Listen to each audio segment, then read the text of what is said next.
Jelajahi cara baru mendapatkan informasi. Download Metro TV Extend sekarang.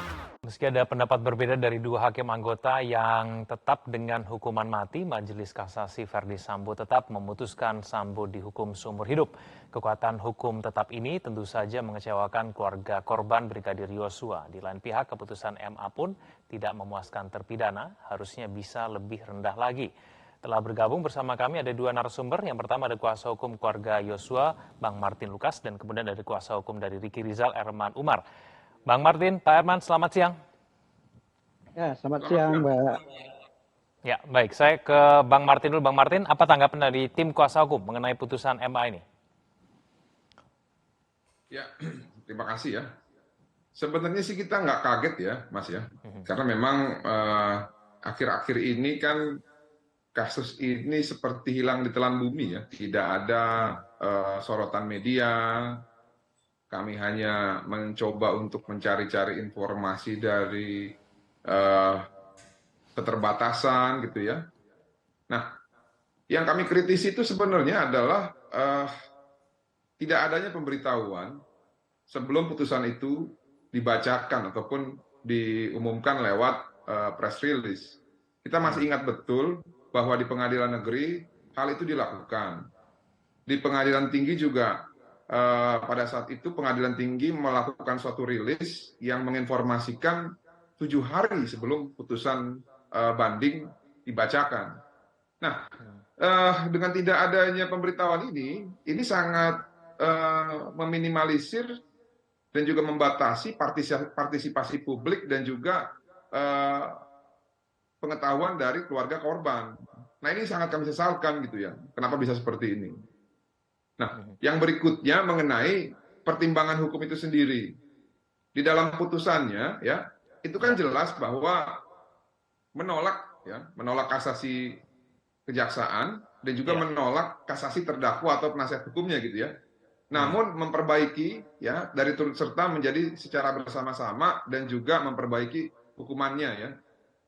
Nah, untuk Pak Verdi Sambo ya, saya melihat bahwa ada penyesuaian dalam konteks pemberlakuan penerapan hukuman apabila ada undang-undang yang baru ya yang lebih menguntungkan kepada terdakwa. Itu saya kalau nggak salah di pasal 3 KUHP yang lama atau pasal 1 angka 3 gitu ya. Apabila ada suatu undang-undang yang lebih menguntungkan terdakwa dan baru ada, itu bisa digunakan. Itu menurut saya kalau dikontekstualisasi dengan hak asasi manusia, lalu juga mungkin di dalam memori kasasi Pak Sambo ada sifatnya pengakuan, ya mungkin saja itu bisa mengeliminasi apa yang sudah divonis baik dalam tingkat 1 maupun tingkat 2 terhadap pidana mati tersebut menjadi seumur hidup. Itu sebenarnya ya itu ranah hakim lah, masih dalam batas kewajaran ya. Namun yang menjadi sorotan kami adalah terhadap terdakwa yang lain. Ya, ada ketidakadilan di sini menurut saya khususnya terhadap Bu PC. Bu PC itu adalah pemicu tindak pidana dalam kasus Joshua ini. Ya, di dalam kesimpulan jaksa tidak ada pemerkosaan sehingga pemicu sebagai delik ini dapat disimpulkan bahwa dengan sengaja itu menularkan niat jahat itu dimulai dari Bu PC dalam hal ini. Nah, yang kami sesalkan bagaimana derajatnya itu disamakan dengan derajatnya Kuat Maruf. Padahal ya Kuat Maruf itu tidak menularkan niat jahat. Apakah Kuat Maruf memiliki kesamaan kehendak, memiliki mens rea yang sama dengan para pelaku yang lain? Menurut Mahkamah Agung ada, tapi bukan dia penyebabnya, bukan Ricky Rizal juga, tapi Bu PC lah yang menyebabkan semua ini terjadi gitu ya. Nah makanya bagaimana bisa hukumannya disunat 10 tahun menjadi 10 tahun? Ini menurut saya sesuatu putusan yang tidak mencerminkan rasa empati gitu ya kepada keluarga korban dan juga kepada korban yang sudah pergi menemui Bapak di surga di atas sana. Oleh karena itu, Bang Martin, tapi dari tim kuasa hukum melihat apa kemudian yang menjadi dasar pertimbangan putusan MA ini? Masuk akal atau tidak sebetulnya? Saya belum lihat pertimbangannya, tapi kalau saya lihat begini. Kalaupun mereka menarik ya, ini kita berbicara tidak ada pengakuan di sini ya. Karena biasanya yang paling tinggi itu derajatnya untuk mengurangi pidana, apabila unsurnya tergenapi, itu adalah pengakuan. Karena kenapa? Dengan pengakuan maka dia sudah mengakui dia sudah melakukan perbuatan pidana dan mungkin akan bertobat gitu ya. Kalau saya lihat ini lebih ke hal-hal yang sifatnya keluarga ya.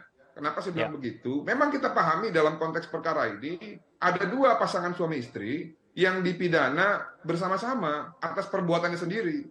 Ya. Namun kalau kita berbicara mengenai ketentuan pemidanaan di pasal 340 yang ada 3 pilihan ya, yaitu pidana mati, seumur hidup dan 20 tahun.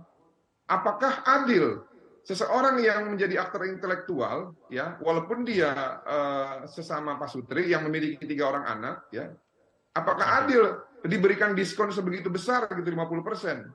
Nah, kalau menurut keluarga Joshua, menurut keluarga korban, menurut saya selaku kuasa hukum, apabila dikaitkan dengan perbuatan Ibu Putri, ini tidak adil. Seandainya pun mau di-courting ya jangan kegedean lah gitu loh.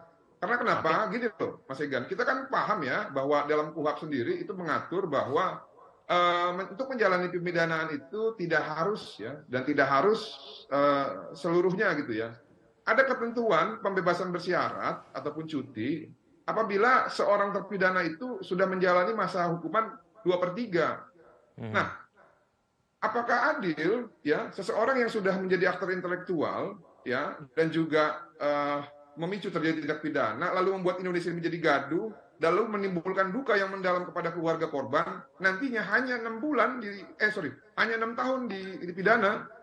Ya. Nah, ini yang sampai saat ini keluarga itu kecewa dan ibundanya juga nangis-nangis gitu ya. Makanya berdasarkan hasil putusan yang dibacakan, menurut saya ini memberikan contoh yang tidak baik kepada keluarga dalam sisi empati dan juga contoh kepada masyarakat bahwa terhadap penegakan hukum kasus yang high profile seperti ini aja ternyata bisa memberikan contoh yang ya ringan seperti ini gitu loh.